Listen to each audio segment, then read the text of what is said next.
Welcome back, everybody, to Imola for continued coverage of the second round of Lamborghini Super Trofeo Europe for 2026.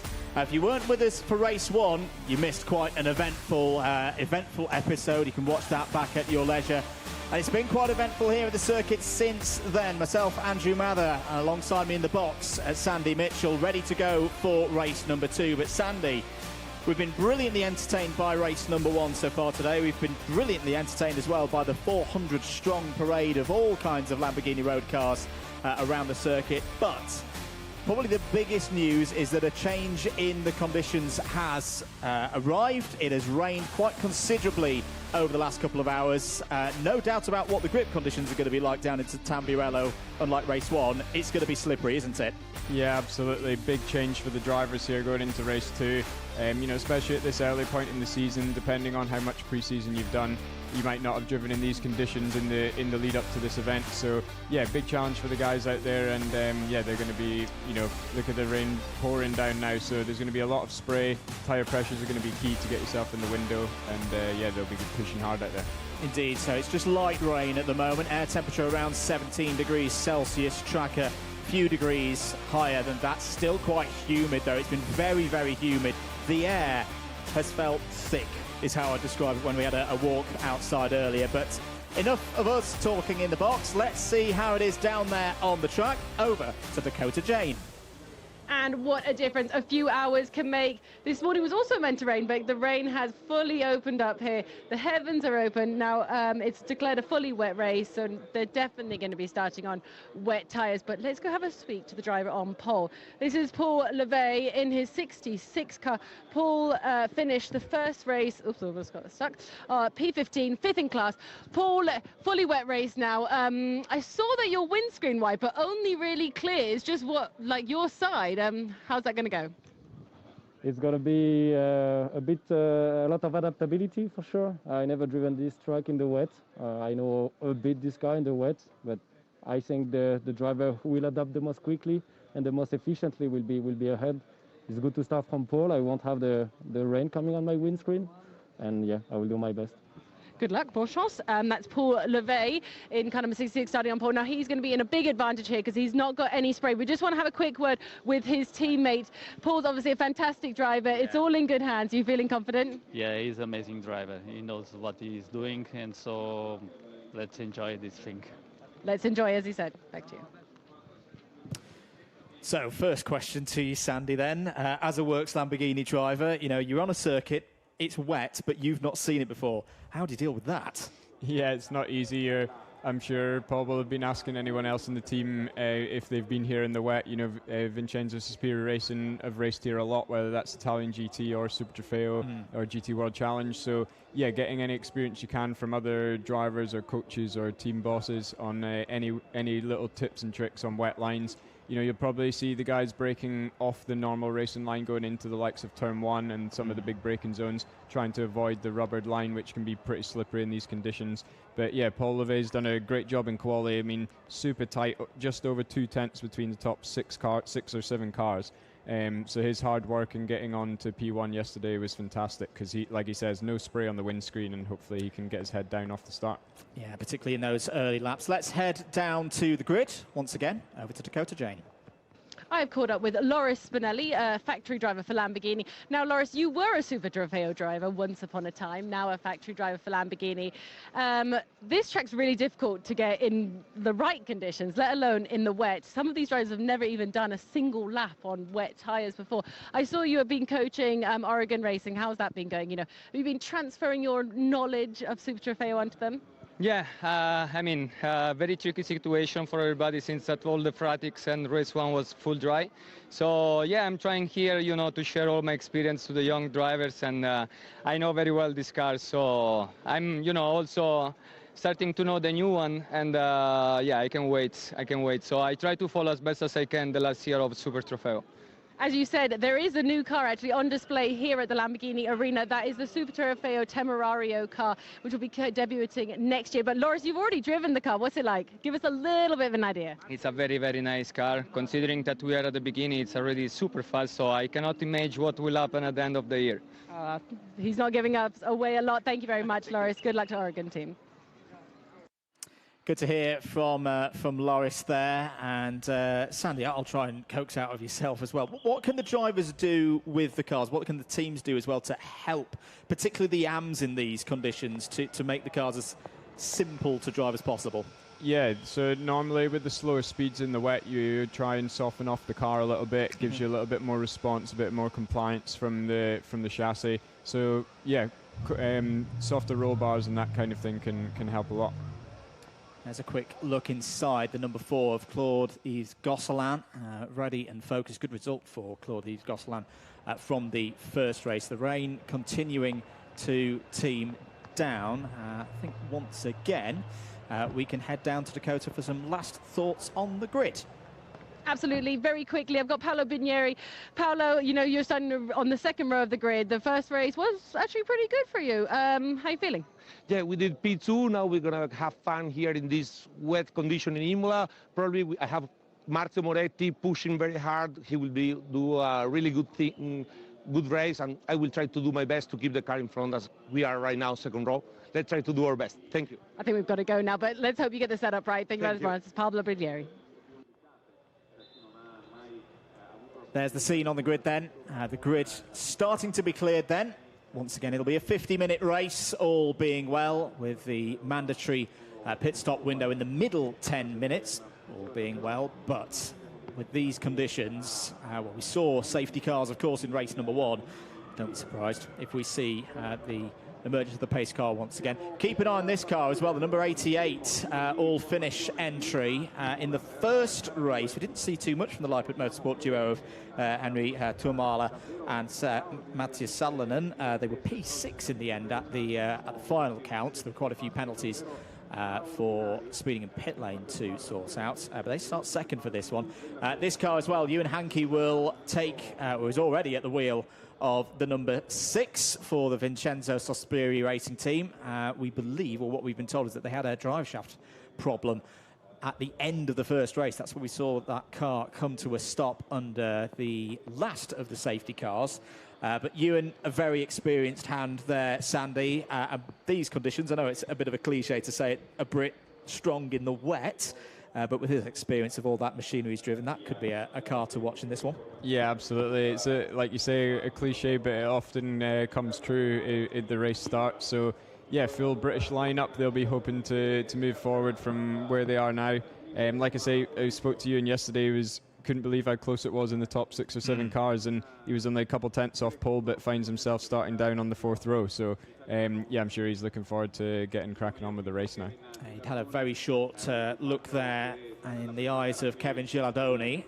The championship leaders heading into this one, starting a little bit further down the grid than they've become used to so far this season, starting 11th at the end of the first race, 8-point lead for Gilardoni and Quinta over Pugliatti and Strignano. Should note that Pugliatti and Strignano start a lot higher up the grid for this one than they did in the first race, and they had a disrupted qualifying. The second qualifying session from yesterday evening has set the grid for this one, but that was also a disrupted session. A couple of stoppages for the drivers. Good crowd here at Imola.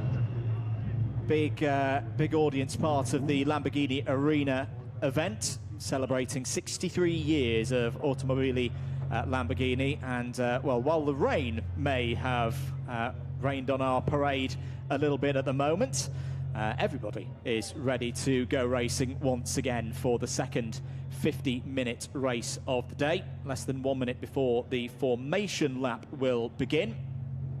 And should note as well, 31 cars in this one. We will not see the number 8 of the 2 Privitalios. Unfortunately, that car, which crashed on the very last lap of race number 1, too damaged to be repaired and get back into this race. Similarly, the number 41, the DL Racing car of Christian Bortolato, will not take the race start. So 31 cars in total due to go off. But should note as well, there's been a change of car, complete whole car, for the number 67 of Nina Östergaard and Peter Demant-Möller. That was one of the DC Motorsport cars that we saw in trouble during the first race. They just so happened to have a spare car that's eligible for the series, that's running other championships, but hopefully that is ready to go. They will start from the back of the grid though. Formation lap underway. 2 formation laps for us, which is understandable considering the conditions. Let's take you through the grid then and how they line up for the second race of round 2 of the 2026 edition of Lamborghini Super Trofeo Europe. Paul Levey will start on pole position for this one as we ride on board with Ewan Hankey in the number 6. So it's the Vincenzo Sospiri Racing number 66 that starts on pole position. That is a Pro-Am entry, of course. Matthias Salonen for the Leipert Motorsport team takes the number 88 from second on the grid. First of those in the Pro category. Remember on your screen, the orange labelled cars are the Pros, the greens, the kind of greeny yellow are the Pro-Ams. There's row 2, Hugo Giraud and Marzio Moretti, Benny Strignano and Silas Ritter, the winners of race number 1, start on row 3. Alfio Spina and Ewan Hankey go from row number 4. Pietro Perellini and Jerzy Spinkovic go from row 5. Good drive from Spinkovic in the first race to third. Kevin Gilardoni is one of the championship leaders, starts alongside Mons Tallinn for the 6th row in this one. And then the first of the AMs, Renaud Kubens, starts alongside Adrian Lewandowski, so that's the younger of the Lewandowskis starting that one. The winner from the AM category last time, Giannoni, starts 15th. Bronislav Formanek 16th. Baptista and Matic, the first of the Lamborghini Cup drivers there on row 9. Karim Auger and in the 20th place, Cedric Lima starts on row 10. Niels Ulriksenbo and Holger Halmsen go from row 11. It's Alessio Griffini and Umar Basalama going from 12. Philip Tang and Francesco Terzo go from row 13. Then on 14, Claude-Yves Gosselin and Grzegorz Maczulski going from 28th on the grid. Sergei Astafiev will start this race in the Victus Corsa number 31, starts 29th. Stefan Lemeray completes the top 30. And then due to go from 31st and last in this one, Peder Damant Muller. That's the car that has been completely replaced by a spare car. So, of course, it's effectively broken park firm. It was not the car that did the qualifying session in Quali 2 yesterday. Hence, they start, or are due to start, from the back of the grid. As mentioned, no number 8, no Luciano Privitello and Donovan Privitello. They will not take the start in this race, which is a real shame. They were 1 lap away from taking the win in AM. Car too damaged to go racing this afternoon, and also because they didn't see the checkered flag, technically, well, there was no technically about it, they did not finish from race number 1. The number 41 DL Racing of Christian Bortolotto, so does also not start. The race, as far as what we're aware here, the message on our screen earlier was that the clock would start running at the end of the second formation lap. But essentially, yeah, it will be hopefully a full 50 minutes for us. What do you think is going through the mind of the drivers right now, though, Sandy Mitchell? This is not easy, is it? No, absolutely not. I mean, they might be able to just get enough speed up here to try a couple of different lines in the chicane, see whether going on the traditional racing line is quite slippery, and they might want to take to a more traditional wet line. And yeah, trying to get some heat in these wet tires and get the spray looked pretty bad from Ewan Hankey's onboard that we saw there at the start of the formation lap. So yeah, this start's not going to be easy at all. That's the number 63 of Cedric Lima. That was due to start from 20th place. Quite clearly is not starting from 20th place. They were a retirement from about 5 laps to go. It's quite a dramatic moment where Cedric Lima, or that car, had a close moment with Marzio Moretti. And then there was a bit of a concertina, which resulted in the number 41, the 67 and the 69 all coming to blows through Tamburello. So not the start that they would have wanted. I wonder if that's been a case of them needing to repair that car, not quite getting it done in time to get it out on the grid, Sandy. Yeah, it looks like I saw the mechanic with this, I think it was mechanic with the steering wheel in their hand, and we had confirmation that they've tried to change the steering wheel. So maybe, an issue with the gear shifting or the some of the buttons on the steering wheel. As you say, it was had an event for race 1, and maybe just a couple of glitches there as they've got the car ready for race 2. So that's a real shame at the start of the race. And arguably for the teams, you talk about when it rains, it pours. this is one of the only times, if not the only time this season, that they race twice in one day. Normally it's a case that they race Saturday, they race Sunday. So if you have had a problem on a Saturday, you've got plenty of time to fix whatever the problem is. That's not been the case for everybody here at Imola today. Looks like we are about set to go green then. The race timer has started, so 2.5 minutes of the 50 minutes have already passed. The grid forming up into a 2x2 formation for a normal rolling start. And the Lamborghini Urus pace car will peel to the driver's right-hand side, head down pit lane, and we will be ready to go racing here at Imola on Lamborghini Arena weekend once again. Now, it was a tentative run into Tamburello in the first race. Something tells me that it's going to be like that again, and with good reason. It's now over to Paul Levey to get us underway for this one, holding the pace, making sure that there's no jump start like we saw for Milos Pavlovic in race number 1. Waiting for those lights to go out. Then we will be racing good and proper. Of course, it's a very long run down towards the pit straight here at Imola. There's the press of the green button. We are now underway and racing once again in Super Trofeo Europe. Race number 2 properly underway now as Paul Levey stretches it down towards the first turn. Jerzy Spinkovic looking to go around the outside there of a couple of the Oregon cars through Tamburello for the first time. Would love to tell you what's going on in the midfield, but there's just so much spray there for all 31 cars to navigate into the Villeneuve chicane. Levey looking good at the moment, and I tell you what, it's been a good start as well for the number 22 moving up the order. So Hugo Giraud, the number 22, who had that problem, of course, at the very start of the race. They're running in 4th place at the moment. I think it's Marzio Moretti in the number 32 who's come up to 2nd place. A good start for them. Here's what it's like to go through the Piratella on lap 1 with all that spray in your face. Ewan Hankey doing a great job here. How has Hankey got on? Well, Hankey's gained a position already, is up to P7. This part of the circuit, I can imagine, Sandy, particularly tough. Through this sequence of corners down through Acqua Minerale. We saw drivers making mistakes through here in the dry conditions. I can't imagine what it's like now. Yeah, exactly. Anything downhill in these wet conditions, especially with a bit of standing water, can be absolutely treacherous. But yeah, nice clean start from everyone, which is really impressive. I'd say Marzio Moretti in P2 overall here looking the best so far. He's clearly got some confidence in that 32 machine, so he's putting Paul Levey under some pressure here. Indeed, that car gained 2 places across the course of the previous 50-minute race. You can see a good move being pulled in there by Stéphane Lemeray, the number 27. They had a tough time in qualifying yesterday, didn't set a single lap time, as Ewan Hankey now dealing with Alfio Spina there. So Spina through into 7th place. You can see how little grip there is there coming out of Rivazza 2 for Ewan Hankey.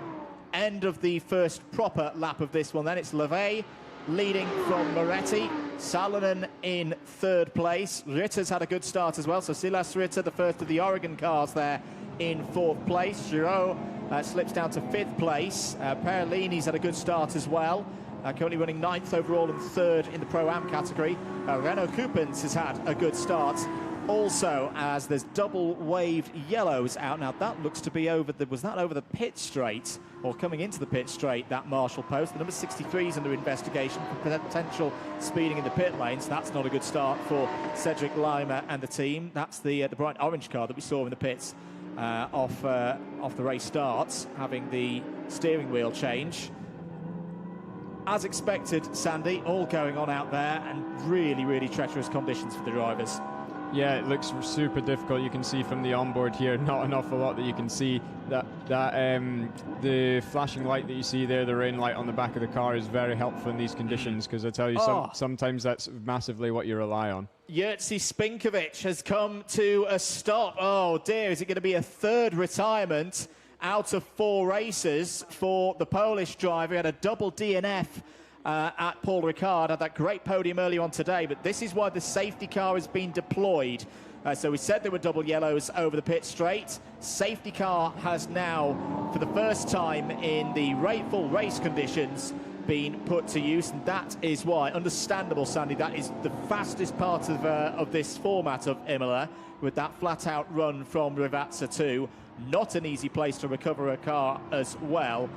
So understandable why the safety car is out to recover the number 25. Yeah, definitely the right thing to do to call that nice and early, because, you know, especially with the spray for the drivers in the mid-pack here, they won't be able to see very much coming onto the home straight. So, yeah, quick safety car. Hopefully it won't be a long one. Should be a simple enough recovery for the Marshall staff here, and we can get the race back underway. Yeah, you've got a feel, though, for Jerzy Spinkovic.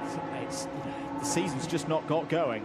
We thought it had got going with that podium in the first race, but that is, unfortunately, again, a case where Jerzy Spinkovic will not see the end of a race here in the 2026 edition of Lamborghini Super Trofeo Europe. So the race is neutralised. Levay, Moretti, Salonen. That is the 1-2-3. Levay, the leader in Pro-Am. Salonen, the leader in Pro. Renault Coupens, as mentioned, is leader in Am. I think we can have a little look at the start again here. Sandy, talk us through this one. Yeah, it was a great getaway from the pole sitter, Paul Levay. We saw the jump start this morning, so he's been able to wait just long enough there. And as the green lights went out, really fantastic start from Moretti from P4. Not an easy place to start here on the outside, but he quickly saw a gap on the inside, got himself over to the inside and up the inside there into turn 1. So fantastic to get into P2. Everyone else really clean battles throughout the field, really, so very impressive to get through the first few corners in these conditions. And yeah, good driving from everyone. Yeah, it was indeed. I've got to been very impressed with the driving by everybody on both race starts so far today. Continuing our little run down the order, Renault Coupens, to say, is in 10th place right now and leading in the Am category. And I will mention it because with my personal karting background, if I headed back to a karting paddock and didn't mention the long career of Renault Coupens, has raced, of course, in sports cars for many years, but the 48-year-old originally raced in karting and raced back in the old Intercontinental A days, was second in the European Championship back in the mid-90s, so there we go. That's the karting aficionados happy for the day. Drivers to follow the safety car, no overtaking, of course, as we continue on here. 10 minutes of this race already gone. Just to note as well what's happening in the Lamborghini Cup category. It's Adalberto Baptista currently leading in that one, in number 14 in 16th place. But whilst we remain under safety car, I think we can head down to the pit lane and over to Dakota. I have caught up in the pit lane with Nathaniel in number 22. Now, the car's running really well at the moment. It's your first year in Super Trofeo. Have you got those, like, jitters out yet of the first few races, or are you still feeling it? Well, obviously, it's my first year, so I have that thing I have to learn. But I have a good teammate, so I learned a lot from him. He has 4 years of GT. I come from the Formula, so to make the step is pretty tough. But we have a good car, a good teammate, so we're doing pretty good for the moment, yeah. And Super Trofeo is a fantastic start to your, obviously, GT career. What's it like having a roof over your head, especially a roof from Lamborghini? Well, it's pretty good. Obviously in Formula 4 you don't have there's no roof, but yeah, it's very good, very happy about it, and can't wait to race again. Thank you very much, Nathaniel. Now, if you can hear the noise in the background, because it's very noisy down here, the cars are actually going through the pit lane while they sort out the incident on the pit straight. Thank you. Good luck, Nathaniel. Nice speaking to you. Good chat there with Nathaniel Barabi. Raced a full season in Italian Formula 4 last year, so knows these Italian circuits very well indeed. If you're just joining us, we're under safety car conditions. No, it is not the case that everybody has just pitted about 8.5 minutes early. The stranded number 25 there of Jerzy Spinkovic is the reason why the race director, quite rightly, sent everybody through the pit lane to allow the hard-working Marshall team here at Imola, one of the most experienced marshalling teams in Europe here at Imola, this circuit that goes all the way back in its history to the 1950s. Is Claude-Yves Gosselin. How's the start been for Gosselin? In the top 5 at the moment in the AM category. Looking for another podium, perhaps. Very experienced driver within this category and within sports cars in general. As the Mons Tallinn number 44. That's a nice livery for a day like this, Sandy. But difficult this for the Swedish duo. Down in 12th place at the moment. I'll be keen for this race to get underway again. Yeah, it's they had a little bit of a difficult quali as well, starting down there in 12th. So yeah, I'm sure they'll be looking forward to getting this racing underway again, and I'm sure have their eyes forward and challenging on inside the top 10 hopefully by the end of the race. And indeed, safety car in this lap then, so great work from the safety crew here. Number 25 has been cleared off circuit. Sadly, yeah, that is the end of the day for the Unique Racing number 25, and they'll look forward very quickly to Spa-Francorchamps at the end of June for the next opportunity to get points on the board for this Lamborghini Super Trofeo Europe campaign. But now over to Paul Levey to set the pace. He's already done this once today in terms of a double file start to proceedings. How's he going to deal here with a single file restart with 36.5 minutes remaining on the clock? So it won't be too long before the scheduled mandatory pit stop window will open. Great views around this Imola circuit, of course, right on the edge of Imola town. If you've never been to this circuit, I do personally recommend it. It is a properly special place. And this could be a special start for Paul Levey, who hits the loud pedal and gets us back underway. Green flag out once again for the second time in this one, stretching down towards Tamburello. Already getting a bit of a lead over Moretti in that number 32. On the brakes, carefully into the first left-hand part of Tamburello, through the right, and then stretching it out once again through the left, keeping away from that slippery inside curb. Ritter looking up for a good fight here. I was very impressed with Silas Ritter's reading of the race in the first 50-minute affair earlier on, Sandy. That double overtake at this point of the circuit was indeed the key that gave them the race win. Yeah, absolutely. It was a fantastic move as he goes up the inside again now into the hairpin there. So he got the move done, not quite yet, but still side by side by the look of it for what's that, P4? Yeah, good move from Ritter. Still side by side with Salonen as they come over the hill and through the Piratella. Salonen going for the old wet karting line round the outside from the fin. That is spectacular stuff to hold in third place. And of course, this is for the lead in the pro category as well. At the moment, those two cars ahead of Levey and Moretti have got their pros in, but you wouldn't expect them to be as quick across the course of the whole race once they change drivers. Down towards the Variante Alta once again. Who said that you can't go side by side round Imola? These two can. And eventually through goes Salonen back into third place. Good moves as well from Strignano as well, and the number 15 is moving up the order now into 6th place. Hugo Giraud, maybe with a thought of that spin from race number 1 in the back of his mind, falling down the order a bit as here around the outside. Oh, Ritter, that is beautiful. If Silas Ritter can hold on to that one. We saw a great move around the outside by Salonen through Piratella, and Ritter has returned the favour there around the outside through the two Rivazzas. This is spectacular stuff. Yeah, fantastic racing, but a real showcase there of using the wet line, as we say, you know, going around the outside of the corner, trying to find a bit of extra grip. And yeah, it's absolutely worked for Ritter. I mean, he's lost no time. He's straight onto the back of Moretti here as well. So his racing lines are looking really good at the moment. Looks like he's got a lot of grip, and I'm sure he's smelling blood here, tasting blood here, and trying to move forward. Yeah, they've already had taste of victory once today. Lap time's currently in the low 2 minutes at the moment, so it'll be a couple of laps before we start to see any pit stop activity. How much can the drivers influence tyre temperature at this stage of the race, Sandy? Because it's going to be an important part of this race.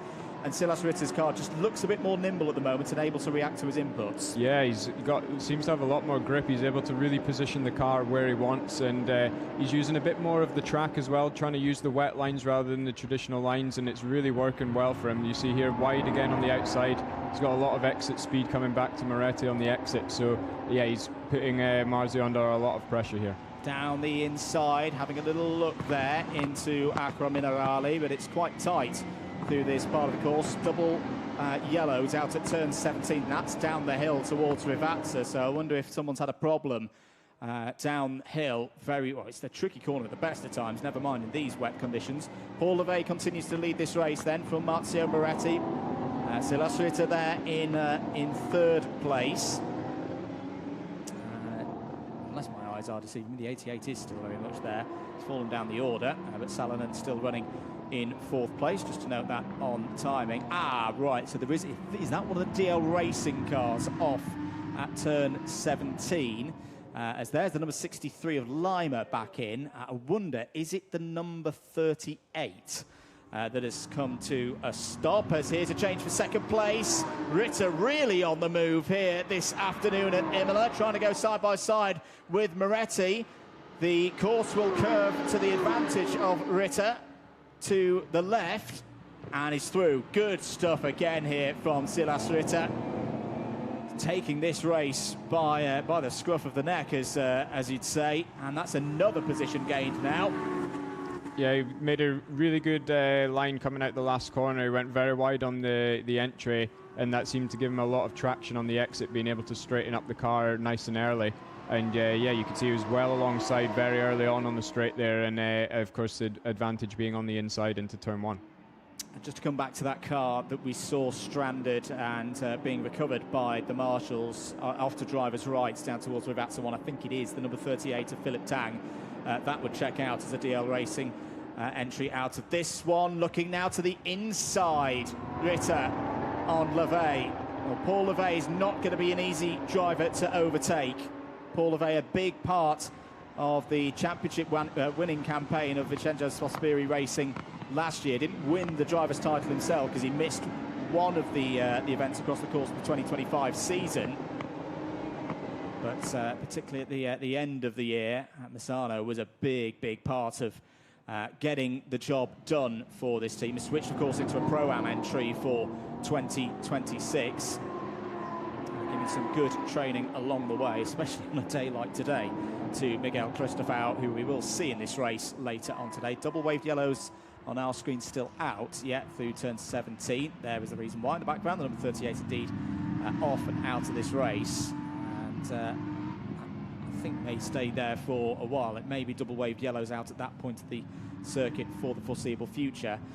Time not quite on the side of the drivers to get in for the pit window, which opens now. Well, I was saying that for the second half of the field, it could come to their advantage. Do you reckon anyone's diving in at this time, Sandy?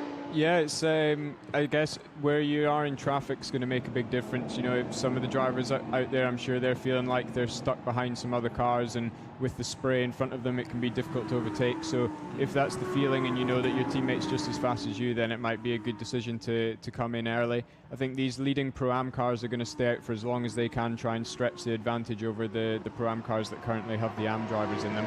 And yeah, we'll see how that plays out in the next couple of laps. Kevin Gilardoni is in the number 72 for DL Racing, as is Formanek, Bronislav Formanek for the Michanek Motorsport team, who sadly saw their winning streak in Pro-Am come to an end in the first race after a spin for Anthony Pretorius. Pretorius will be back in the car in a few moments' time.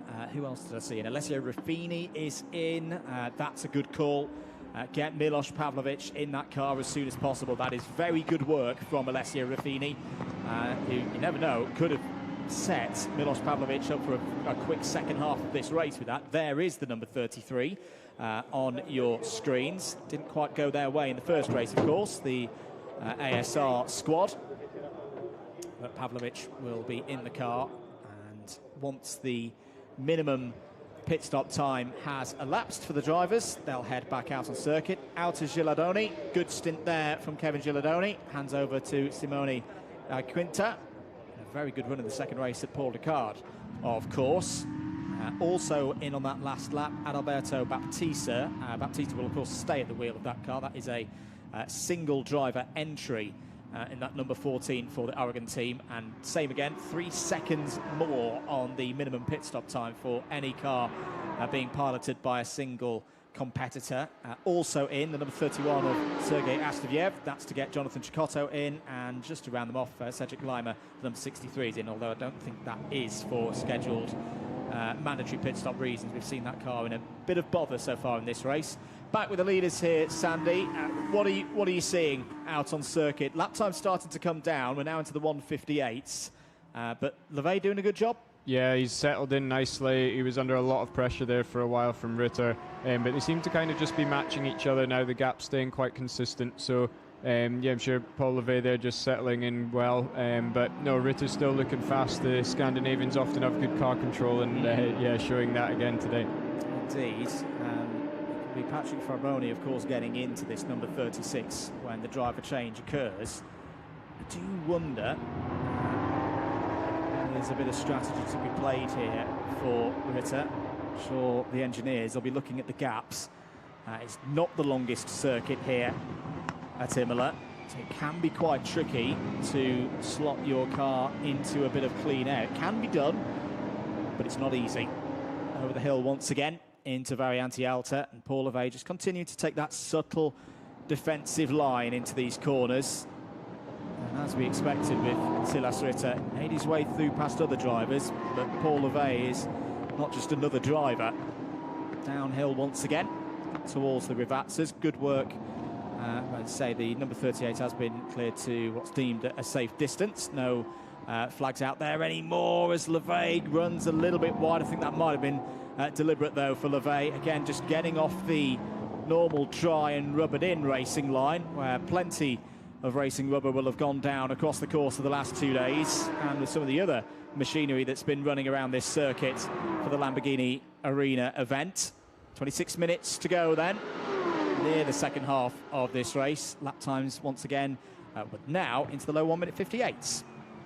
Yeah, Ritter was kind of the only one in the top 5 or so using those real outside lines in the first couple of laps, but you can see Levay's really figured that out for himself as well, which is now making it tricky for Ritter to make a pass, because they're both kind of using the same lines. So you could see there into the last couple of corners he was trying to go a bit tighter, see if he could squeeze the nose up the inside, but just not able to happen at this point in the race. Quick review of what's happening in the other categories. Still Renault Coupons in the number 46 leading in the AM category. Stefan Lemere's had a really tidy first stint, though, so that number 27 car was quick in free practice in very different conditions, may I add, but good progress for the Belgian squad there, back up the order to second in class, and Adrian Lewandowski currently running third. Here's the number 90 coming down the pit lane. Hansen was in the top 5 in the Lamborghini Cup category. Those are the little blue details on the top left corner of the windscreen as you're looking at it at home. It's Petr Matic who's come to the front of the LC category once again. Petr Matic, who had a tough time last time out at Paul Ricard, has already got 1 win in the books from the first race earlier on today. Could well be on for a second here if the next 24.5 minutes go well. Back with the race leaders. Levay still holding this position ahead of Silas Ritter. No way through for Ritter at the moment, who's clearly quicker. Big slide in the background for Matthias Salonen. Salonen does very well to hold on to that. Will lose a couple of positions as a result of that near spin out of Rivazza 2. But my, oh my, that again shows how tricky the conditions are here at Imola. I just caught the end of that one, Sandy, as Ritter looks down the inside of Levay. I just wondered, did he catch the inside curb out of Rivazza 2 there, that pitched the number 88 into that half spin, perhaps? Yeah, it might have been. It's a tricky corner there, because normally you're all over the curbs on the inside there, but obviously in these wet conditions it can be pretty slippery. We see a car stopped in the pit lane as well, so anyone coming into the pits just now is might be hampered a little bit. So yeah, I was surprised. I thought Oregon might opt to box the car from P2 overall there, because In my opinion, it looks like they're probably the fastest on track at the moment and just being a little bit held up by the overall race leader. So I thought they might take a shot at coming in early and trying to get some clean air, but sticking with it just now, they're in a good position, so they've got plenty of time still leading the pro class. Yeah, they have indeed. Doing this the old-fashioned way, with the eyes out the window. It's the number 4 of Claude Gosselin that has come to a stop at the first third, I'd say, of the pit lane, just overlooking things here in the comms box. Number 61 in as well. This was your leader, or one of the front running leaders in the first race for the Pro-Am category. Now what are we having a look at here? Oh dear, that's a spin for the Formanek and Pretorius number 11. Oh dear, that's Anthony Pretorius again, as we saw for the South African in the first race. Now the concern for me there, Sandy, is last time we saw for Pretorius, it was a spin and he was still on the black stuff. That, this time, was into the gravel. I think the number 11 has got going again, as into the pits comes the race leader. Into the pits comes Paul Levay. Now this could be a very important lap now for Silas Ritter. Now let's see what kind of pace the number 36 has got. Levay will hand that car over to teammate and AM driver. You can see the yellow flags out there from the marshals. That's for the stranded number 4.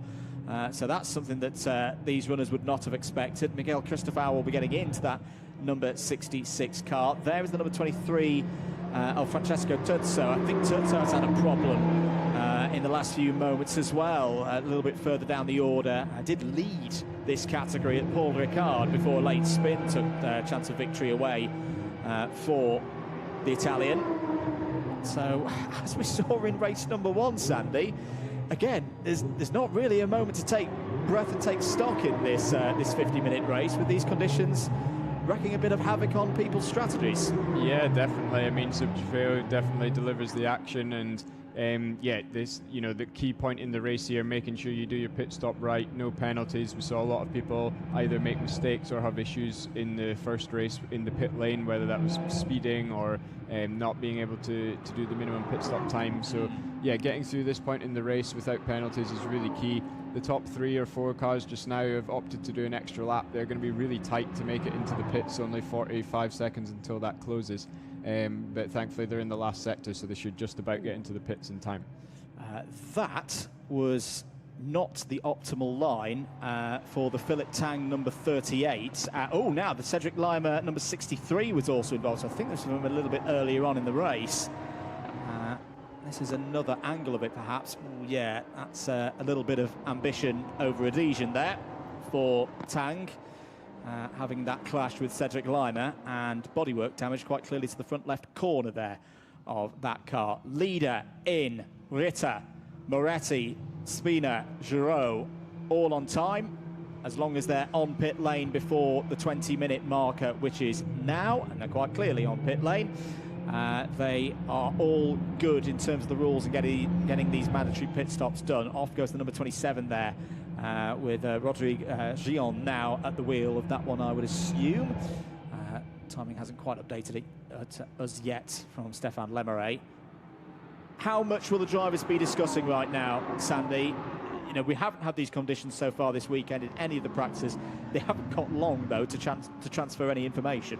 No, it's not an awful lot of time to be able to give some tips. They might have been able to point out a couple of key points on the radio while they were doing the in-lap there, especially for the the pros switching to the AM drivers, and maybe, you know, setting the TC and EBS for them, maybe just popping it up a little bit, knowing that the AM drivers are about to go in the car. So yeah, it's a real team effort from everyone, and you know, they'll be doing the best they can to help their teammates as well. So that is the pit window in terms of newcomers to the pit lane complete. Everybody else just going through their procedures now to make sure that they're in line with the rules and the regulations. Here is Miguel Cristobal now at the wheel of the Vincenzo Sospiri Racing number 66. So we're about to find out the question of whether Silas Ritter, going that extra lap, pro versus AM, whether this is going to be a deciding moment in this motor race. the number 15 of Nicholas Pujati just behind as well. As we have another look at a replay. Oh dear, problems for the hanky and green number 6 Vincenzo Sospiri machine. That looks to be through Tamburello. That's actually quite well recovered by Finley Green. Oh yeah, it just goes too deep through the initial part. Massive understeer on the front axle there, and at least keeps it pointing in the correct direction and doesn't spin it and beach it in the gravel. Yeah, too much speed there for Finley Green. What do you do when you're in that situation, Sandy, and you realise, oh no, this has not gone ideal? What's going through your mind? Yeah, it's not a very nice feeling when you've hit the brakes and you know straight away that you're not going to be making the corner, but he's done well there. Main thing is just to not pitch the car into a spin with either adding more braking or more steering lock. Just kind of accept your fate. You know you've got a bit of room there, so you can use the runoff and go through the gravel quickly if you need to as well. Answer to our question. We've got a new race leader. Patrick Fraboni in the number 36 now leads his race. There he is. It's the Bilieri number 32 that has taken second place from that sequence of pit stops. Spina holding in third place, although it'll be Rogerio Garotta who should now be in the car. Safety car deployed for the second time in this race. Now, apologies, not 100% certain on why we've got a safety car, although saying that, what's happened to the number 31, which for a moment had stopped on our tracker? No, I think it's okay. It's just got going again, so we'll wait to see what the safety car is for. But either way, race neutralised. Quick look down there into the ASR garage. They're looking nice at the moment for good results in the Pro-Am category. Changes, what's happened in AM through those pit stops? Now they're all done. No changes, still the number 46 Michalek Motorsport powered by a Bulgarian car in the lead in that one. I think we can now head down once again, whilst we've got the safety car underway, to Dakota Jane, who's in the pits. Currently under safety car, I have joined Paul Levey, who was a Paul on pole actually just a few moments ago at the start of the race. Paul, really good stint from you. It was really clear and fluid the whole way. Were you happy with that stint? Yeah, as you said, fluid, I think, is the word. It was tricky in the first lap with cold tires. I took it easy, trying to push, because the guys behind, they went really good also. But yeah, the car was good all the way to the end of the stint, maybe a bit too high in the tire pressure at the end, so I was suffering. I had good pressure behind, but yeah, I did a good job, I think, and I'm, yeah, thanks to VSR for the good car. What's it like, obviously, at the car setup? You said you had to compromise a little bit. You're a pro now, you've got an AM in the car. What's the sort of compromise that you make from both kind of driving styles and abilities that, you know, maybe suits one driver and not the other? Technically, I won't go into the details, but you need to make a car that is drivable for him, better than me, that suits him, that is probably less aggressive with less front. So yeah, we need to make compromise, but it's okay. It's another exercise for me. I think it's a good exercise, and yeah, it's enough to put the car on pole and come back P1. So yeah, very happy with the job done by all the team. Well done. Let's see how your teammate goes. Thank you. Merci beaucoup. Good to hear there from Paul Levey. And that's number 66 car that was piloted by Paul Levey, now piloted by Miguel Cristovao. Still looking good in terms of a podium in the Pro-Am category. Have lost a few positions at the latter stage of that pit window, Sandy. Those top 4 cars in the race right now all look to have jumped. Well, they have jumped the number 66, and that's quite simply pros fully up to temperature versus AM on their first lap, and that's what's made the difference at the moment. Yeah, it's made a significant difference. You know, Big Larry in the 32 car there now sits P2 overall, so he's going to have some pros breathing down his neck on this restart. But no, good strategy from them. Stayed out a lap longer, and they managed to jump the 66 VSR car in the pits. So that's a change for the Pro-Am lead there during the pit stops. And yeah, not ideal now for the 66, I would say, because they're going to have a lot of pressure from all the pro drivers behind, and you've got the likes of Milos Pavlovic coming back through the field in the Pro-Am class as well. So I would say any of the Pro-Am cars that started with the AM driver, they'll be glad about this safety car, and they can try and pick some positions off at the end of the race here. Just to recapture what's happened in the other categories, as yeah, that's definitely day over for the number 63, and I think that was probably Gosselin, who's not gone back out. So we're down to 27 cars still circulating out there with 13.5 minutes to go. Safety car goes round once again. But yeah, the situation in Am, still number 46 of Nolan Coupens leading that one. The double Lewandowski of the number 16, they're still in second place. And once again, Raffaele Giannone. Giannone is gaining a good number of championship points here today with third place. Adalberto Baptista has taken the lead again in the LC category, Oliver Harmson in second, and then Peter Matic currently in third. Let's once again head down to the pit lane, out to Dakota. Now it's actually stopped raining down in the pit lane, as you probably can see from your screens. The spray is starting to lessen, but a man who did an absolutely fantastic job, who's standing beside me now, Silas Rita. Silas, a fantastic job from you. I think Paul was a little bit shaken up there at the end. Was it hard with all the spray coming in your face?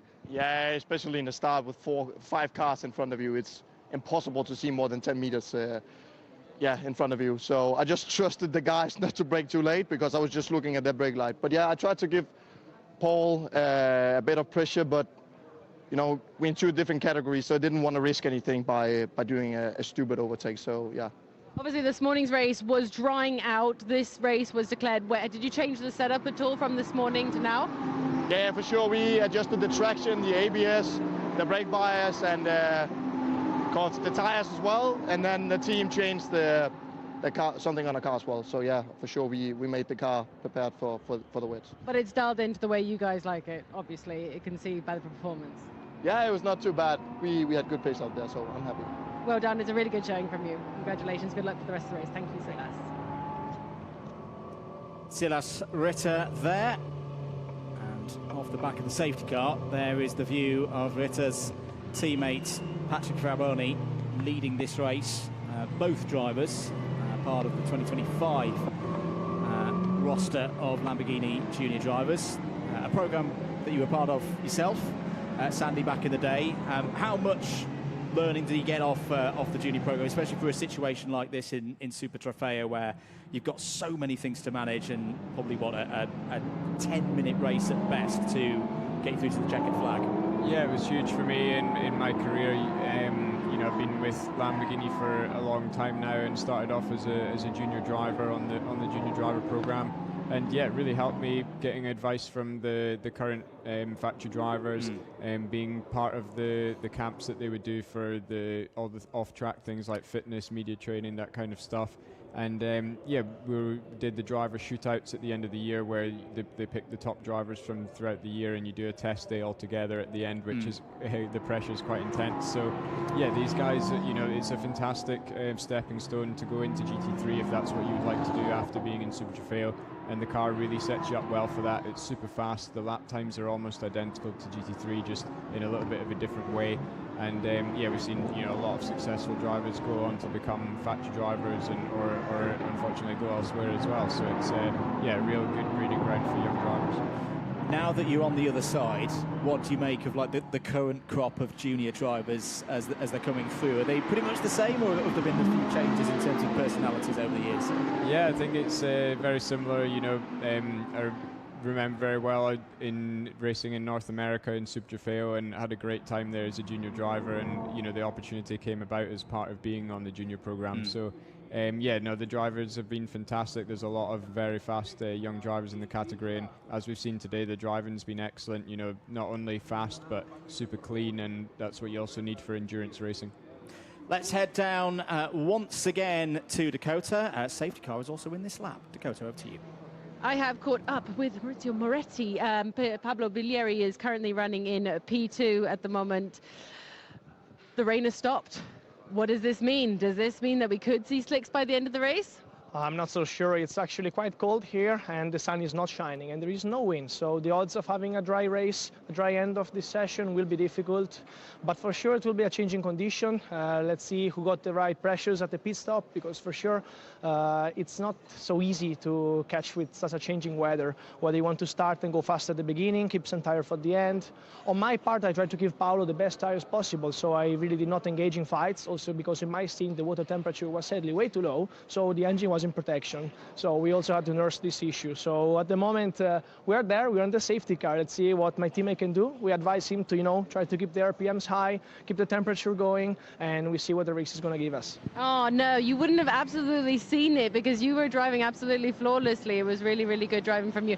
As you said, you had to manage those tyres for your teammate. What is the risk here with the wet tyres and the tyre pressures? Well, if you go too high, it's so easy to burn these tires because they give a lot of grip. The compound is very sticky. You have a lot of performance, but if the track starts drying and you have high pressures, then you're going to destroy them in few laps. On the opposite, if you go too low, then you're never going to get in the pressure and temperature window. So you're going to always be some tenths off, never getting there. And when you do the pit stop, they just drop in temperature and it's a mess. So let's see, hope we got it right this time. Let's hope you got it right. So there's Mr. Moretti on your technical tyre talk. Back to you. Very interesting stuff there, and the safety car is about to pull in this lap then.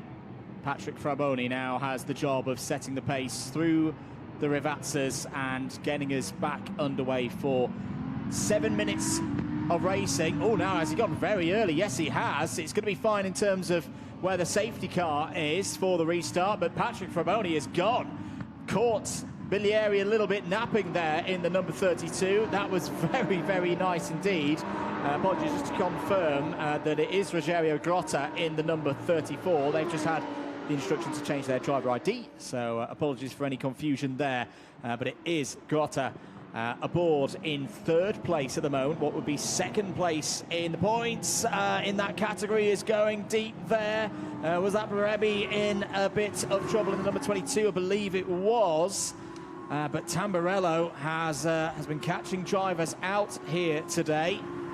How tough is this, Sandy, in terms of those tyres? Because we've had a few laps behind the safety car. Now you're back up to racing speed, as there's a bit of work from one of the Orba Corsa cars coming through the order. There is Finn Green having some trouble as well with one of the Oregons. Tuamala trying to move up the order as well in that number 88. So much going on once again out there, Sandy, but tyres aren't going to feel optimal at this stage, are they? Yeah, as Moretti was saying there, it's a difficult one for the teams because they would have been seeing the track drying out as the rain was stopping there in the second half of the race, so it's natural to go lower with the tyre pressures. But then, of course, the safety car means that you're going round not at racing speed and the tyres are going to drop even more. So if you have dropped the tyre pressures in the pit stop, you're now hoping that they've not gone too low. But a fantastic restart from Fraboni there. I think he did absolutely the right thing going nice and early as we see a cut of the chicane from Biglieri, but he's got away with it. But no, he did absolutely the right thing there. You know, with an AM driver in P2 going nice and early like that, you're probably going to end up with a nice little gap on lap one. And yeah, he set himself up perfectly with 5 minutes to go here. Big move for fifth place that you just saw there through Variante Alta, or the exit of Variante Alta. Simone Quinta is up to fifth place now, ahead of Miguel Cristofao, who has a very close moment there with Nathaniel Berebi. Henry Tuamala trying to get down the inside, and Milos Pavlovic currently on the scene as well. Milos Pavlovic, who was on pole position for race number one and led that race by nearly 5 seconds in the early stages. There's going to be a lot of changes here in the last 5 minutes of this race with the pack so close. Everybody still, or those who are running, still on the lead lap. Here's Pavlovic going through past Tuamala for 8th place, but nearly runs too deep through Tamburello. That gives the Finn an opportunity to come back through the second half of the Tamburello chicane, and here comes another one of the Oregons. That looks to be the number 61 Knop-driven machine, one of the runners in Pro-Am. Move from Berebi down the inside of Cristofao there for 6th place. Towards Toza they go. And Pavlovic absolutely scything his way through the field here at the moment, Sandy. It's brilliant stuff to watch. Yeah, that's a position for P2 in the Pro-Am class, getting past the 66 there. So, yeah, fantastic move from Pavlovic. And, yeah, as I said, I think he would have been happy to see the safety car bunch everyone up. Yeah. He knows he's going to have good speed, especially compared to the AM drivers. And, yeah, he's proving that now and carving through the field. Jonathan Cicotto in the same kind of spirit. Keep an eye on that number 31 flying through the order. Jonathan Cicotto has taken that car over from Sergei Astafyev, and the Invictus Corsa team could be picking up quite a few positions in the latter stages of this race. There is the car currently second in the Lamborghini Cup class. Not actually too far behind the leader, in fact. So let's keep an eye on Holger Harmsen there in that number 90 GT3 Poland entry at the moment, trying to close in on the number 14 of Adalberto Baptista.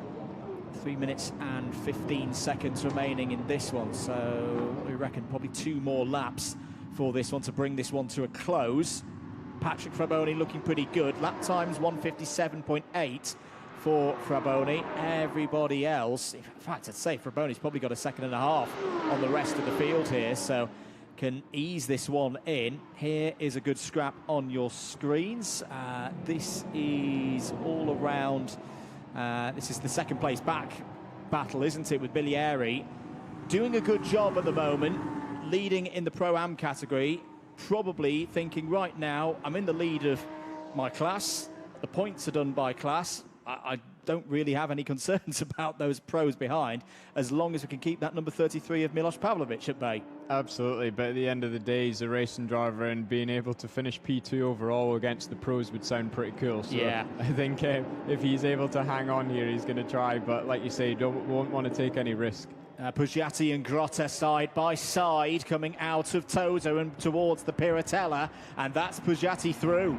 So Pugiati through into 3rd overall and 2nd in the pro category.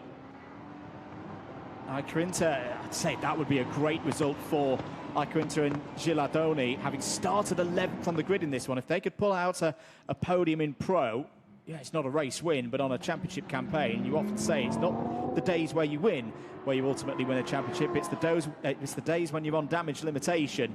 And there, through goes Iquinta on Grotta in the number 34. Here comes Milos Pavlovic as well as they run down towards Rivazza. Milos Pavlovic fully aware that the leader in his class is, 4 cars ahead on the road. A lot still to be decided here, Sandy, as we go on to the final lap. Yeah, absolutely. Unfortunately, Milos is just getting held up a little bit, but he'll be seeing Biglieri just up there in front of him, and that's the lead of their class. And, you know, there's a good chance Biglieri is going to drop back here with the pros behind him, so it's all to play for still going on to the last lap. Side by side over the pit straight. Pugiati now trying to find a way past Biglieri. His concern is immediately behind him in terms, or was immediately behind him in terms of Iquinta. That was inch perfect from Pugiati. This has been a great fight back from Nicholas Pugiati yesterday after a tough time in the first qualifying session. A lot of points being accumulated by both himself and his teammate as Iquinta goes down the inside.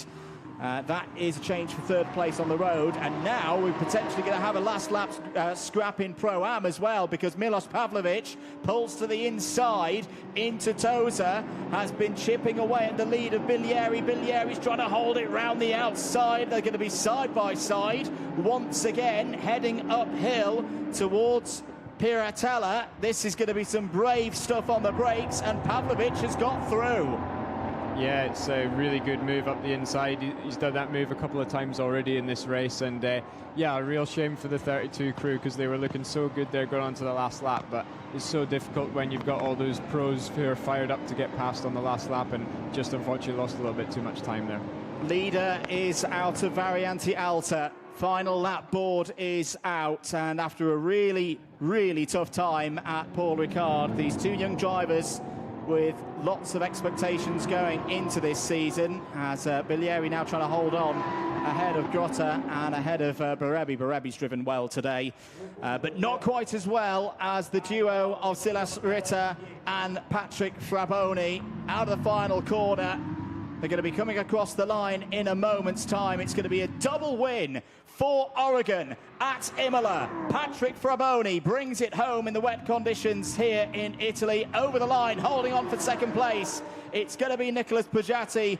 Good recovery there for the Rexel Villorba Corsa team. Pugiati and Benny Strenietto on the podium, and a good drive as well. In fact, the top 3 in pro all very much deserve to be there. Gilardoni and Iquinta come back from 11th on the grid. Pavlovic takes the win in Pro-Am. Biglieri on the podium once again, and Pretorius has come back as well. That's a great recovery from Mitronek Motorsport, back to 3rd. in the category. Changes late on as well in the AM category. The Lewandowski father and son duo have taken the win in AM. Karim Ogier on return to the Lamborghini Super Trofeo Europe Series has gone up to second place in AM late on. Where has the number 46 of Jakob Noll and Renault Coupens gone? Noll has come over the line in third place in class.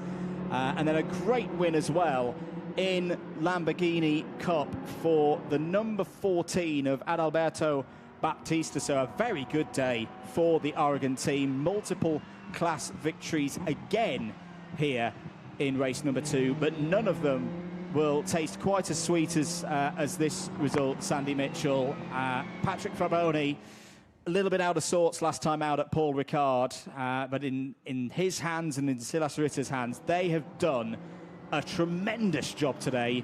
2 races, 2 wins, championship tilt well and truly on.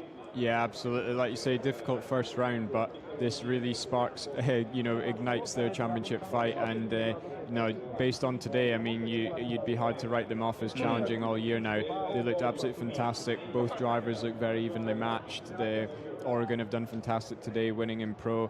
Fantastic drive from Baptista as well in the LC Cup class. He led the whole race, nice and simple race for him as well. So yeah, fantastic race all round, and well done to the guys at the front. And we saw those scenes down in the ASR garage as well. Clearly very, very happy with the job achieved by Milos Pavlovic. And I've got to say as well for Alessio Ruffini, we often say it in a Pro-Am category, don't we, Sandy, that you know the pros are going to be quick, and if they stay mistake-free, they've done their job. But it's the AMs that really make the difference, and Alessio Ruffini today, really solid job in the first stint that then set up that opportunity after the safety cars for Pavlovic to go on the attack. Yeah, I mean, they were kind of off strategy with a lot of cars at the overall front of the grid there.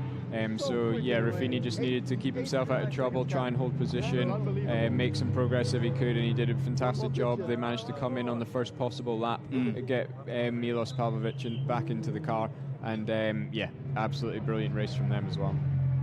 A good day for Simone Quinta and Kevin Gilardoni. They don't leave Imola with a race victory, but that is now a run of results so far this season, where they have been consistently up the sharp end in this pro category. They are going to be a force to be reckoned with across the course of the season. Yeah, another podium for them, coming from being championship leaders going into that race. So yeah, on a real good run of form at the moment. Let's head down to Parc Ferme, over to Dakota Jane. Wow, total domination. You had a great weekend. Congratulations. You must be on top of the world, Patrick. Thank you very much. We don't really expect this double, but we are very happy. In the race 2, Silas made a fabulous stint, went first, and I finished doing my best, so very well. We are very happy. Yeah, you should be. He had some fantastic moves, but so did you. So really, really good job. Silas, 2 out of 2. I mean, it makes up for all of the disasters you had last year, correct? Yeah, completely. I didn't feel like we had the greatest start to the weekend with the P8 and P6 in qualifying, but I really think we maximized everything here in the races. So, yeah, super happy. I don't think that mattered. It doesn't matter where you start, only matters where you finish, and that's first for you guys. Congratulations. Thank you so much. Glad to meet you. Good to hear there from our double race winners. I think the thing that's most impressive for me today, Sandy, is the race pace. Last time out, we saw some good one-lap pace from that pair, but in the race conditions at Paul Ricard, and albeit Paul Ricard, of course, a very different circuit to what we've had here today at Imola, but they were kind of generally on the defensive, slipping down the order, not in full control of their destiny. Today, it's kind of been the opposite, hasn't it? They didn't have the best of qualifyings yesterday, but they've got the heads down. They've made plenty of overtakes around a circuit which is notorious for not being that easy to overtake around. They've been mega today. Yeah, brilliant driving all round. I think, maybe a complete shift of focus after that first round in Paul Ricard, because, as you say, a complete opposite direction this time. Struggled actually a little bit for one-lap pace in quali, but absolutely awesome in the race. Let's head back down to Dakota Jane in Parc Ferme. hold a second. I'm just going to move my cameraman quickly out of the way because there is a huge lorry coming by. But it doesn't take away. Congratulations. Finalmente. Hai vinto. Can you believe it? Can you believe it? No, it's amazing. Today was raining, so I thought I need to do something special to give the car in a good position to Milos. And then Milos finished the work. Can you believe he just said that? He's going to give the car in a good position for you to drive it. Congratulations. You must be over the moon. Yes, over the moon. The car was fantastic. And, you know, after the mistake of this morning, which maybe didn't cost us the result, but it was, you know, a bad thing. We get it together today. I think it was a good drive, and I think the team is proud. So I'm proud. And, yeah, it's a good thing to happen. And, yes, baby, so it's good. You're going to be the absolute idol for your son, Matthew, which I'm sure is watching at home. Do you have anything to say to him? I hope he's going to be a tennis player or something, but we'll see that. Oh, no, congratulations. I'll definitely be interviewing you next weekend. Absolutely, we have to do that. There you go, guys, the guys who will win it. Very, very happy Milos Pavlovic and Alessio Ruffini, and I think particularly with the last lap, let's not forget, last lap overtake to get it done. Timed it perfectly, that run back towards the front of the field, and especially in terms of the psychology of racing as well, to bounce back from, admittedly, a mistake from Milos this morning with the race starts. That's got to be a good feeling, ending the weekend on a high. Yeah, redeemed themselves big time there, and yeah, Milos Pavlovic really showing his class there. Last lap overtake, as you say, was looking really quick after the safety car restart, absolutely carving through the field. And yeah, it worked out perfectly there. Good timing of safety car for them. And yeah, Big Larry doing really well on that last stint. I mean, holding all those pros off behind him, but just wasn't able to keep it going for one more lap. Let's head once again back down to Dakota with the Lewandowskis. A very busy Parc Ferme, but I'm with two boys who are also very, very happy, very experienced in Super Trofeo. You weren't very happy after race one, but it's something to be happy about now. What's it like driving with your dad? Yeah, it was pretty good. It was also pretty fun to come back to Super Trofeo, and we had a good comeback, second place in the first race. Maybe we were aiming first, but now we won, so generally we are happy, I believe. I think you say in Polish, dobrze tak. Now, Andrzej tries to tell me he doesn't speak English, so I'm going to let him say what he wants to his family in Polish, and I'll pretend that I understand every single word. Go on then. What do you want to say in Polish? Oh, I want to say that I'm very happy. In Polish. In Polish. No, myślę, że oglądała mnie cała rodzina przed telewizorem, także mieli emocje. Thanks a million. I got that bit. Congratulations, guys. A fantastic win for both of you. Happy faces indeed there with Andrei and Adrian Lewandowski. Here's your race result then. 21 laps completing that second race here at Imola, and it's Fraboni and Ritter, the same as this morning, taking the win, this time by nearly 10 seconds ahead of Strignano and Puggiati. Aikuntu and Gilardoni complete the podium in Pro. Pavlovic and Ruffini taking the win in Pro-Am. 13th overall for Lewandowski, and Lewandowski taking the win in the Am category. And Adalberto Baptista on that solo run, coming home inside the top 20 to take the win in the Lamborghini Cup category. Really impressive. 27 finishes out of 31 in those really, really tough conditions. And yeah, everybody drove fantastically across the course of this one. This was not an easy race, probably the hardest race in terms of conditions so far this season in the Lamborghini Super Trofeo series of races. That's 2 rounds complete then, and we'll be having the podium ceremonies in a few moments' time here in Italy. If you've missed any of the action this weekend, don't worry, you can watch it back commentating at your leisure. If you missed any of Paul Ricard, I do recommend that you head back and watch some of the action from Paul Ricard, commentated on by David Addison. Big thanks to David and all of his work ahead of this weekend. But looking good here, Sandy, for a very competitive championship. Yeah, Super Trofeo always delivers, you know, a really close fight, and again today we proved that it's, you know, it's close racing, good for young drivers, AM drivers, and yeah, it really attracts talent from all different types of motorsport. You could see today that you know, some guys coming out of Formula cars going into a GT race car for the first time this season, and yeah, it's a really good car to be able to learn how to manage the extra weight that you've got from the GT car, and yeah, it's very different, so it's a good learning curve, and yeah, if you looking to make that next step into GT3 racing, then it's the perfect place to be.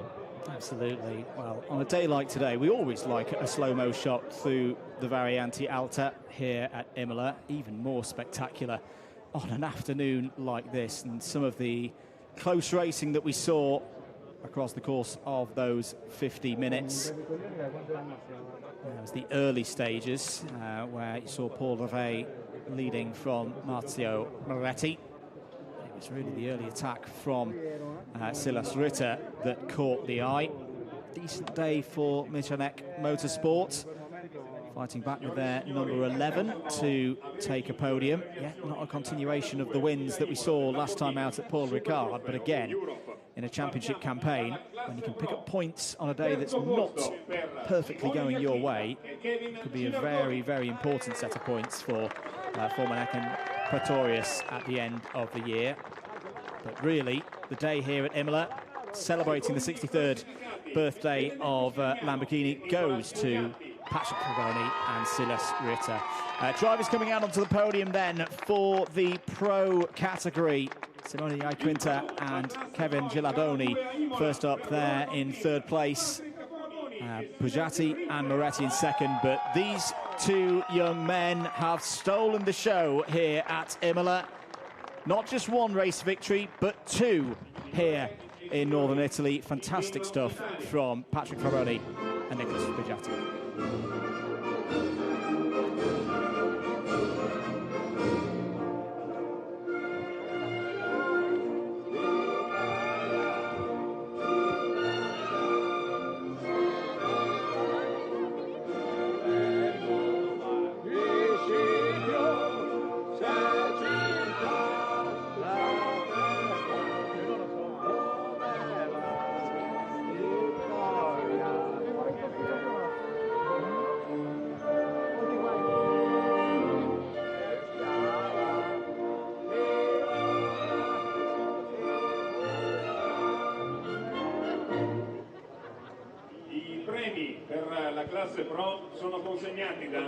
All smiles on the podium once again for Silas Ritter, apologies, and Patrick Faboni.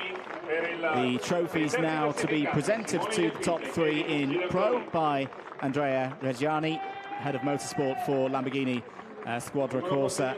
And drivers know that their work is done. Trophies going there to Benny Strignano and Nicholas Pujatti. Good points for them today as well. For Faboni and Ritter, they are underway. After the difficulties at Paul Ricard, they have bounced back strongly. They've had to fight for it here today. But they have emerged with maximum points in terms of race results.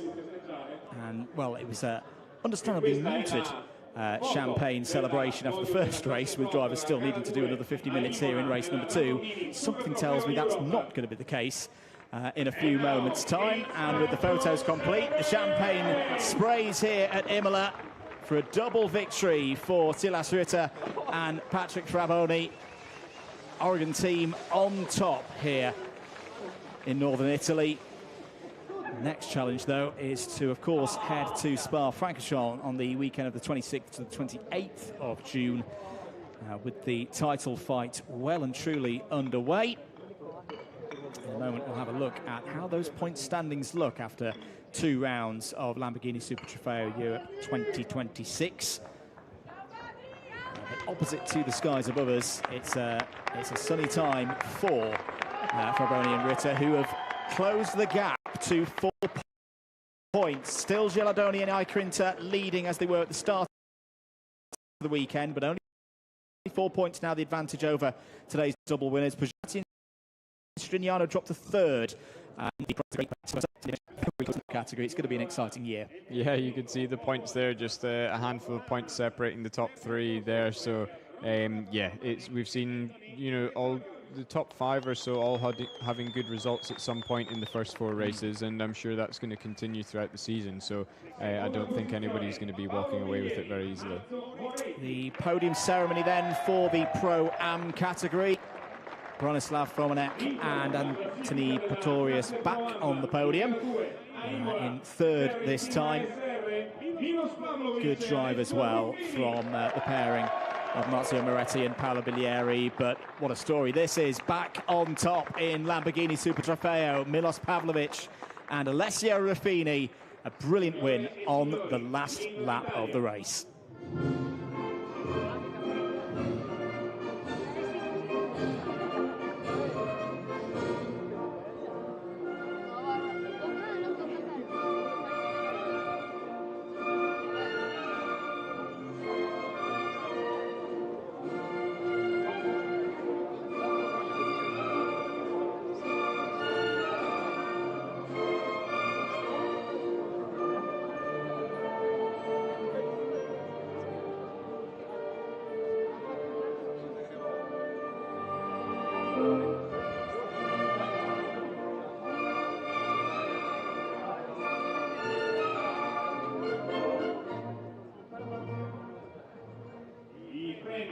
Special moment there for Marzio Moretti and, for Milos Pavlovic and Alessio Ruffini.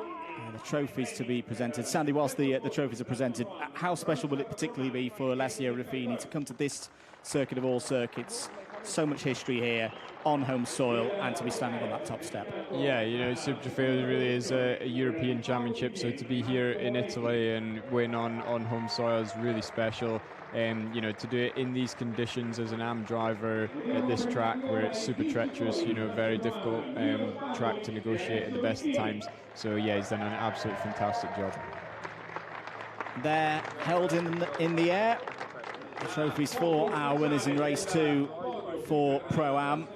Well, these guys didn't hold back with their champagne spraying after race 1, so I'm very much looking forward to seeing what they're going to do in a moment.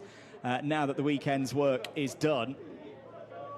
There are your 3 duos on the podium. Pavlovic and Ruffini, your winners. Bilieri and Moretti in second place.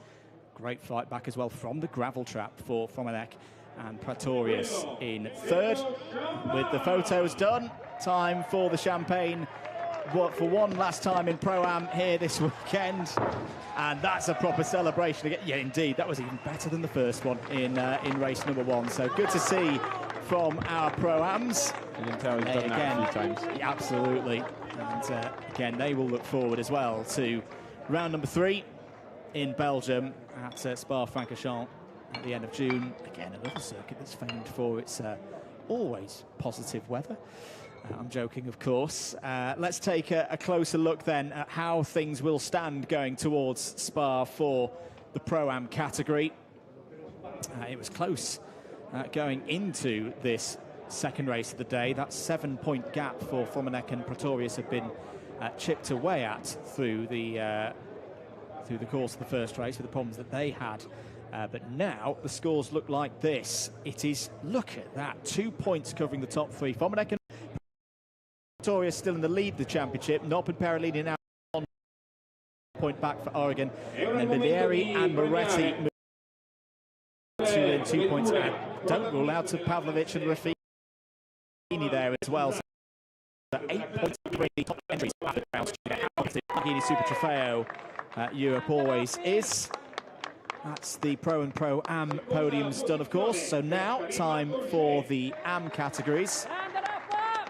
And great day for Raffaele Giannone. A win in the first race. Clarence Auger as well, returning to the championship this weekend.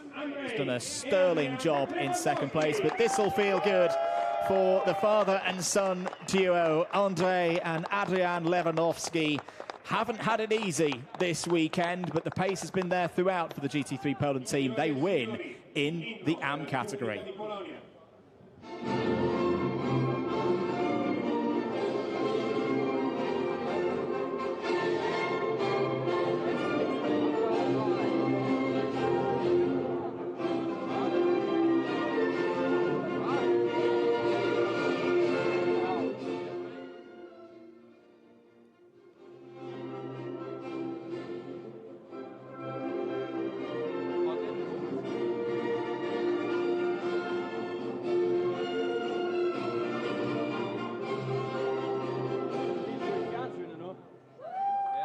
Sounds of the Polish national anthem ringing out over Imola for the GT3 Poland duo of Adrian and Andrzej Lewandowski. Once again, the trophies to be presented to the drivers, this time by Federica Teneggi, part of the coordination team for racing car events. And just to say as well, Sandy, it's been brilliant this weekend, hasn't it, here for Lamborghini? 63 years of the brand, every kind of Lamborghini you could imagine out in the paddock. Great scenes at the 400-strong parade earlier on during around midday. It's been a special weekend, hasn't it? Yeah, absolutely. I've really enjoyed being here. I was lucky enough to drive a nice new Temerario in the parade earlier on with about 400 other cars, as you say. So, yeah, to see all the cars from all the way back in the 60s to now, it was incredible to see them all on the track at the same time. And, yeah, it really has been a celebration of all things Lamborghini this weekend, and yeah, very enjoyable for us and all the fans in attendance as well. I think the most surprising thing for me with the parade is the champagne is sprayed. Kaimoje is straight out of there, and the father and son left on the podium there. The bit that surprised me with the parade was just how it just kept going and going and going. I was having a watch from the pit straight here.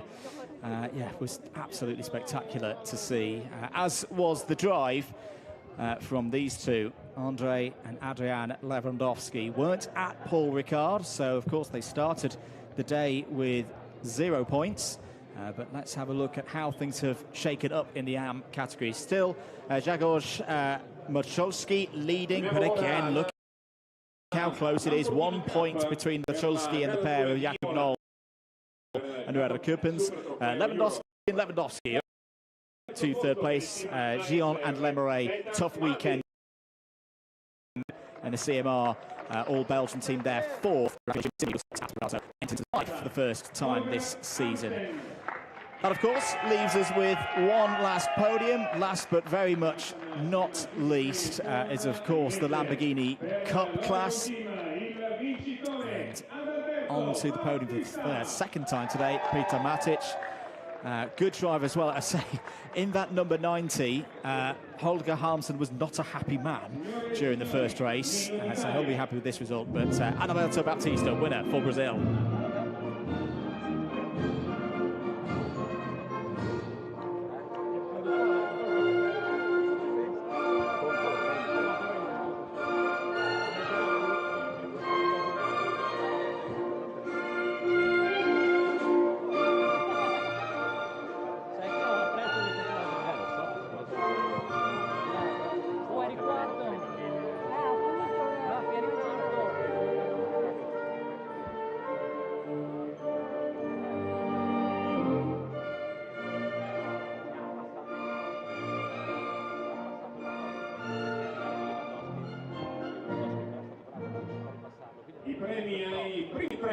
Il Canto degli Italiani rings out one more time here today at Imola, of course, for the winning entrant Oregon team.